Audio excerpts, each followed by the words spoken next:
Well,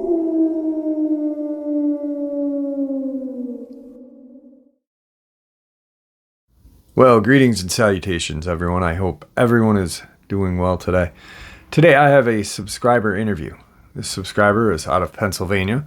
She is going to share with us her experience the evening she encountered a terrifyingly huge Dogman at a very, very young age.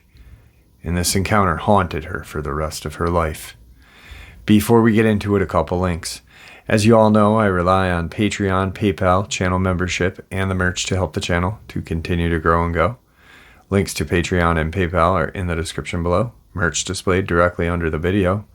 Also, Dogman Frightening Encounters, Volume 1 through 3, the audiobook versions. They all were written and researched by Tom Lyons, narrated and produced by me, Jeff Nadolny. Those audiobooks are available on Audible, Amazon, and iTunes, links to which are also in the description as well. And finally, last but definitely not least, if you'd really like to help support this channel to continue to grow and go, simply subscribe. It does not cost you a cent. Click that like button, takes half a second. If you don't want to miss out on any of the informative uploads I put out daily, click that bell icon, and folks, please leave a comment. Why? Well, because all of these things, they really do matter, and they definitely help the channel continue to grow and go. And with that, I've taken far too much of your time. Let's jump into this terrifying subscriber interview, shall we?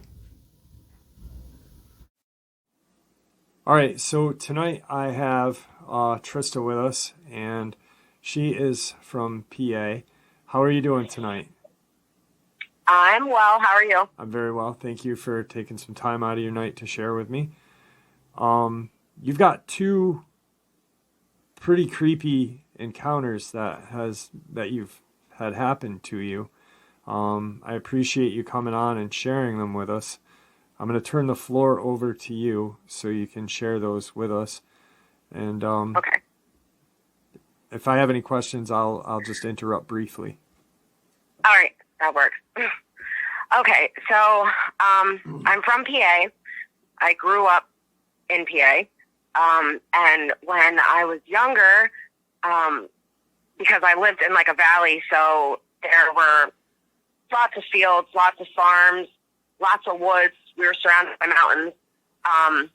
And it was really quiet there. So we would always, as kids, sleep outside all the time. Like, we'd always go camping, whatever. And our favorite thing to do would be to sleep out on our trampoline at night. Like, it was, it was so cool to us, whatever. And we did it a lot, almost every weekend. And so this one night we were sleeping out there, and it was me and my stepsister, and we were both young. I was probably only like 13, maybe 14 at the time. And she's like 4 years younger than me or so. So we were out there sleeping, and our yard, the way our yard was, it was like there was trees on the whole like other sides, right? So like the house is on the one side, let's say it's a big square, the house on the one side, and then trees on the other side surrounding the house, the yard. And a Rottweiler, and he was at the end of the yard, the back of the yard, and he was in like a fence cage thing, with like dog house, because he liked to be outside in the summertime. And there were trees like around his thing, and whatever, and above it, and so we had lots of shade and stuff. And there was also a fence, because we had a neighbor that was behind us, and there was a fence that blocked our yards from each other. And so the one night we're out there sleeping, my sister and I, and my dog starts going nuts, and he's barking, and woke me up, and I was kind of like, "What, Caesar? What are you barking at? Like, what is going on?" And like, kind of like roll over, and I like, start opening my eyes, and the first thing I see, like, I kind of like trails over, like across the trampoline, and I see like these hands like holding on to the metal around that, the trampoline where the springs go, because our trampoline we had the trampoline for so long that it didn't have the actual like padding or whatever to cover the springs. Right. And there was like this big black thing just standing there. And it was like it was sniffing at us, like trying. I don't know. Like it reminded me of a dog sniffing, but like really deep sniffing sounds. And I didn't really know. I was kind of like, what am I looking at? And it was like my stepsister and I were sleeping like kind of like feet to feet. You know what I mean? Like her feet were at my head and my feet were kind of at her head. And so it was down by her head, down by my feet. And I remember I started I was really scared. I didn't know what I was looking at. I thought it was a man at first. And I grabbed her and kind of like, I was like, I closed my eyes and I was like shaking. I was like, wake up, wake up. And like, just kind of like, we just kind of tumbled off the trampoline and ran and went inside. And at the same time as that happened, this thing had turned and run away too. But like, you know, we were running away, so I didn't see it run away right, you know, where it went. And we ran in the house and woke my mom and my stepdad up. And I was like, there's a man outside. There's a man. He was looking at the trampoline. Like he was holding on the trampoline. He was looking at us and blah, blah, blah, you know. And so my stepdad grabs the gun and the flashlight and stuff, and we go outside. He tells me to stay inside, but I was worried about the dog. And so I was like, no, what if he gets my dog? You know, freaking out about the dog. And follow him outside, and we get down to where, and he was like, well, where to, and I was like, he was right there. He was standing right there. It was standing right there. I don't know what it was. It was big and black. And I said, I think it went that way. And my dog, he was hiding in, like when we got down to the dog pen, he was in his dog house, tucked the whole way up in the back, cowering, like laying down, like all cowered up in the back, curled up back there. And he was whining and like whimpering real softly. And it was like a complete change to what he was just doing like 3 minutes prior to that or whatever, you know, because he was going nuts, like barking and like kind of like aggressively barking, like trying to like wake us up or something. I don't know. And my stepdad's he's shining the flashlight around, and he caught some movement or something in the tree or heard the tree rustle, and puts the flashlight on. There's a big black mass up in the tree, and it was like kind of sitting like it was like almost just hiding its face, like it didn't want us to see it, like I thought it was hiding, like he thought we couldn't see it or something. But it was kind of sitting like a monkey would sit, like kind of squatted down, crouched down. But this tree wasn't huge, and so this thing looked super big in this tree, but like it was almost natural the way it looked in the tree. Like it wasn't, I don't know, like my I was like, oh, you know, it must have been a bear. Maybe it was a raccoon. Like this thing was way too big to be a raccoon. And it was just like, I don't know. I don't think a bear, like I've seen bears in trees and they kind of sit like that. They kind of sprawl out and hold on to the tree, you know? Yeah, they grip the trunk of the tree when they're up there. Yeah. And this thing was just kind of sitting there, and like it almost like it was like hiding its head, like it didn't want us to see it or something. I don't know. And my stepdad was just like, all right, let's just get in the house. And like he was trying to every excuse as to what it was. Like I remember, like he was like, oh, you know, it was a bear, or oh, maybe it was a raccoon or something. I'm like, no, it was standing there. Like I think it had hands. Like it had hands around the thing, and that like, and he was like, well, if it was a bear, you know, it didn't have hands. And I'm like, he's like, well, a bear could have been standing next to it. I was like, a bear is not going to be holding on. Like I was like, I couldn't figure it out. He couldn't figure it out. He said maybe it was a guy in a ghillie suit. Like, but like, why would a guy in a ghillie suit be like watching two little girls on a trampoline, you know, while they're sleeping? You and I had talked about this. Like you shared this with me, and you know, like, okay, if it's a bear, it's going to be gripping, and your dad's a hunter, like, so your stepdad's a hunter. So if a bear is in your tree, or a dude in a ghillie suit, like, you're going to do something as a man. You know what I mean? Like, yeah, so, and he didn't want anything to do with it. He just wanted us to go right back in the house. Right. Which I thought was a little odd, too, because we knew where it was. And I remember I kept saying, like, I was worried about the dog. I was like, well, what about Caesar? What about Caesar? What's going to happen to the dog? You know, like, he's like, oh, the dog will be fine. The dog will take care of himself. And the dog was fine. Right. But when we came back out in the morning, I think he was in his doghouse all night. He did not leave that doghouse. Huh. But, yeah, you know, crazy. And there was nothing there in the morning. But just when we talked earlier about this, it was just, you know, and then you said my dad thought it was a guy, or made the excuse. And, you know, who knows? Maybe he saw something in the woods prior to this. Maybe he knew, hey, shit, these things are in my yard now. You know, like, I don't want to Right. scare my family, but I don't know how to deal with this. You know, like, if it was a guy in a ghillie suit or a bear, the logical thing to do would be to call the police. Yeah, and none of that was done. Right. No calling. And here's another thing. That tree, I don't know how a guy would have climbed that tree, because it was like probably, I'd say the first branch was maybe 12 to 15 feet in the air. How are you going to, you have to like shimmy up the tree? You know what I mean? In a ghillie suit? How are you going to do that? I don't know. I don't think it was a guy in a ghillie suit, but I mean, it was, you know, he was trying, I think he was maybe trying to just calm us down or something. I don't know. But I don't know. Like you said, maybe he was just trying to like figure out what it was he saw. Maybe he had already seen something like that before. Yeah. Maybe he just didn't know what it was. I don't know. You know, it was,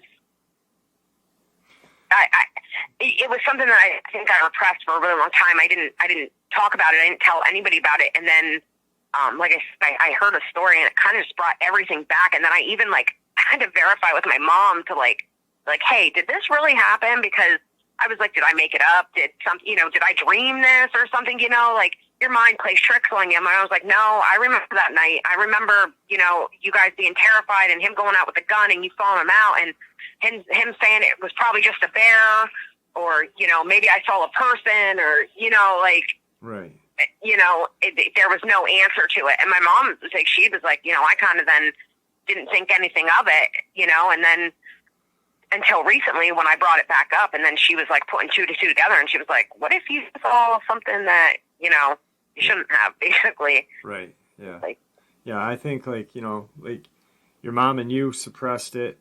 I honestly, the way your stepdad handled the situation, I think, you know, obviously he was protective because he went out with a gun, you know, like he wasn't afraid. And if it was a guy, you know what I mean? But I think when he saw it in the tree, and as a hunter being out in the woods, I think maybe he knew, like he might not have known exactly what it was, but I think he knew at that point, hey, shit, it's time I just shut my mouth. We'll go back in the house and it'll be gone in the morning. You know, I don't want to be labeled as a crazy guy. Yeah, you know, so I'm just going to shut up and we're going to leave it alone and it'll be gone, and, you know, life will move on. So, yeah, that's insane. When you shared that one part with me, you know, because we had been talking for a while and you said, my dad with a ghillie suit. And I was like, wait a second. I'm like, but he went out with a gun. I'm like, that's crazy. That's crazy. Well, so, and he was not the type of person to not even be like, he would shoot off that gun if he needed to. You know what I mean? He was not the type of person to not have a gun and not use, you know? Right. I mean, he would have used it. He's going out with it.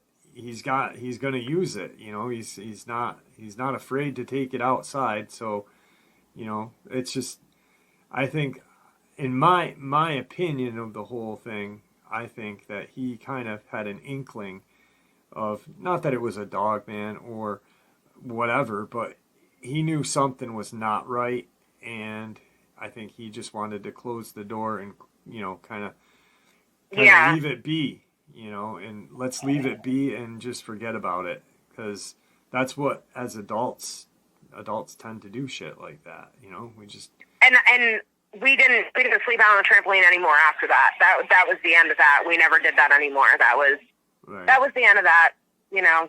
Yeah. I don't think I ever actually, come to think of it, I don't think I ever slept in that backyard again, not even in the tent. So, you know, our family owned a mountain, so we did a lot of camping, but we also had campers up there that were up there full time, so it was kind of like a home away from home. You know, we had electricity, water, everything. Yeah. So, like, I would go camping up there, but it was different. You know what I mean? It was not like I didn't feel vulnerable. Yeah. Like I did in my own backyard. Right. Absolutely. Yeah. You had a terrifying moment there. So you had a second creepy encounter that started with a friend of yours. You guys went and saw a movie, right? Yeah. So I was back in the day, I was like real into like ghosts and paranormal and ghost hunting and stuff like that, you know. And so when The Omen came out, which, you know, The Exorcist was one of my favorite movies. It still is, and I like creepy stuff, you know, whatever. And so when The New Omen came out on 2006, we were like, oh, we're gonna go see that movie, you know. And we were so excited. So we went to like the midnight showing of it. And the whole way home, like, it had been, like, raining that day, and so everything was really foggy and creepy, you know, and it was, like, 3 o'clock in the morning by the time we were done, and we were, like, you know, I was messing with her, and I was like, oh, what if we see, you know, a dog or whatever? What if we, you know, just trying to freak her out, you know, whatever. And so we get back to our house, and we decide we're going to go to, like, Denny's or whatever and for coffee because they were open 24 hours a day at that time. And so we leave her house, and we're both kind of on edge after that movie anyway. And I had her more on edge because I was just saying stuff to scare her, you know. And we come around this corner, and there's a freaking dog sitting in the middle of the road. Sitting in the middle of the road. Excuse me, sitting. It was not standing. It was sitting in the middle of the road. And this road was like a mountain road, so it was like, you know, big and like an oversized one-way road, like not a two-lane road, big enough that you could put two cars on it, but one of them, you know, you're kind of going to be in the dirt on the off-road each car that you go by, you know. But like we come around this turn, and we're in the middle of the woods, and it's foggy, you know, and coming off this mountain, and we come around this turn, there's this black dog sitting in the road, and I guess the only way to describe it is it kind of looked like Anubis, you know, but not like, okay, Anubis in the point of like the ear, right? Because it had these tall ears, like a German Shepherd, you know, like how their ears are, but not like the long snout. Like I think Anubis kind of has a long snout, like a Doberman. It didn't have a long snout. It looked more like just a black German Shepherd, I guess, but like it had very big ears. I remember that, and it was just sitting there, and it was not moving at all. And I was like, oh my gosh, you know, is this one of your neighbor's dogs? Like, what's going on? Like, who has this dog? And she's like, dude, my neighbor's like 2 miles away. It's not their dog. She's like, don't. And I'm like, she's like, no, don't get closer. Don't get closer. I'm like, well, I don't want it to get hit by a car. And I'm like, well, should we see if it has a collar? And she's like, no. And we're like looking, you know, I don't see a collar on it. You couldn't see anything on it. It was just solid black. And, I was going to get closer to it. I was like, well, should we just drive around it? Should I see if I can get it off the road? Like, I kept saying I don't want to get hurt. Cause I'm an animal lover, and, you know, I would feel bad if I came back that way and that dog was laying on the side of the road dead because I didn't do something about it, you know? Right. And she's like, don't you dare, do not open that door. Like, she was really freaking out. And she was like screaming at me. And she's like, do not, like, turn around and go back home now. And I was like, what is your problem? You know, I couldn't figure out the problem in it. I just wanted to make sure the dog was okay. And so I was like, okay, you know, I gave in, and I was like, all right. Like, I had even beat the horn at this dog, and this dog did not move. The only thing it did was twitch its ear a little bit when I beat the horn. It was not afraid of the car, nothing. Like, just sat there in the middle of the road, blocking the road. And so I did, like, a 3-point turn, and, you know, like, when you do a 3-point turn, you back up, you know, on the road, and, like, so I'm looking in my rearview mirror, and the fucking dog just disappeared. It was just gone that fast. I could see it the whole time until I looked in my rearview, and then it was gone. Just gone. So we get back to our house, and, you know, we tell her mom in the next morning, we're like, oh my gosh, you know, we saw this big black dog just put in the neighborhood, and her mom's like, you guys didn't see anything. There was nothing there. Like, she didn't believe us, you know? Right. But I don't know. I still don't know what we saw to this day. I don't know if it's a hellhound. I don't know if because I was messing with her so bad and, like, saying, you know, like, after seeing that movie, and it was 666 and da-da-da, you know, and I was messing with her and saying, like, oh, what if we see this dog, or what if we do this? I don't know if I, like, open myself up to something, you know, like I know people believe in that too. And, I mean, since then, like I told you, like I really kind of closed my energies off so that way, you know, and my home off because I have a 4-year-old, but, you know, I still don't know what I saw to this day. I don't know if it was a Dogman. I don't know if it was I mean, it didn't have, like you said, a lot of hellhound reports say the hellhounds have, like, these dogs have red, it did not have glowing eyes. Right. It didn't. Yeah. Like when you said that, when you were talking to me, as like the glowing red eyes, there was no glowing red eyes. But when you were as we were talking about the experience, the account with the ambulance drivers popped into my head, and I was like, I'm like, that's, because you, being an animal lover, you looked for a collar, which is what those guys did. It was a very black, large dog. And it could have been a Dogman, it could have been a hellhound. But for some reason, the ambulance encounter with the two guys just kind of struck me. And, as you were doing your 3-point turn, maybe it just said, shit, these guys aren't going the right way. They're going back, and it hopped off into the woods because, who knows if it would have disappeared when you opened the door, or if you would have disappeared if you opened the door. Yeah. So. Well, now that you say that, that makes me think, like, was there more than one and we just didn't see the other ones? Yeah. Because that ambulance one, that dog, that one Dogman uses itself basically for the other one. Yeah, there was like 5. As a distraction. Yeah, there was like 5. There was two in the back, 1 in the side, and I think 2 in the front. They think 4 or 5. But, it could have been the distraction sitting right in the middle of the road. Hey, check this out, Look at me, I'm a big dog.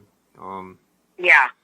But, it could have been a hellhound too, like you said. Like, you opened it up and by talking about these things. But, I don't know. For me, just, it just sounds so like, hey, this is a distractive measure. And with all of, like, these accounts lately with the people just, the doctor in Georgia or, in Beaufort County, North Carolina, people have been, especially with the doctor in Georgia, she was found outside of her car door open, and, yeah. It's just a strange thing, but that for some reason it resonates with me that I think it may have been a Dogman. Just now that you say it, I don't know. It really is. Now it kind of freaks me out a little bit more because now I'm like, what would have happened? What would have happened if I didn't stick around? What would have happened if I would have tried to pass that dog? Or what if I would have gotten out? Because you know what I mean? Like, because I can't tell you how many times that I've been on the road. If I see a dog, I'll pull over and be like, come on, are you, do you have a home? Do you have a collar? What's going on? Like, to try to get it off the road, right, Right. And, I don't know. Like I said, I don't know. There could have been more around the car, and I didn't even see them. Because we're on a mountain road. There's mountains on either side of us, and we were coming around a turn, so you can't see past that turn. It's all mountains, basically. Yeah. You're just seeing woods. Absolutely. So I don't know. Maybe and it was pitch dark that night. But and like I said, that it was really odd, and what makes me think maybe it was a distraction. Now that you're saying that, because I beat the horn at this thing, and it did not move. Most dogs would have moved off the road or something. Yeah. This thing just sat there and stared at me. Like, it did not move. It just stared at us, stared at the car. It twitched its ear when I beat, and that was it. And I didn't beat. I was like, beep, beep, beep, like trying to get it to move.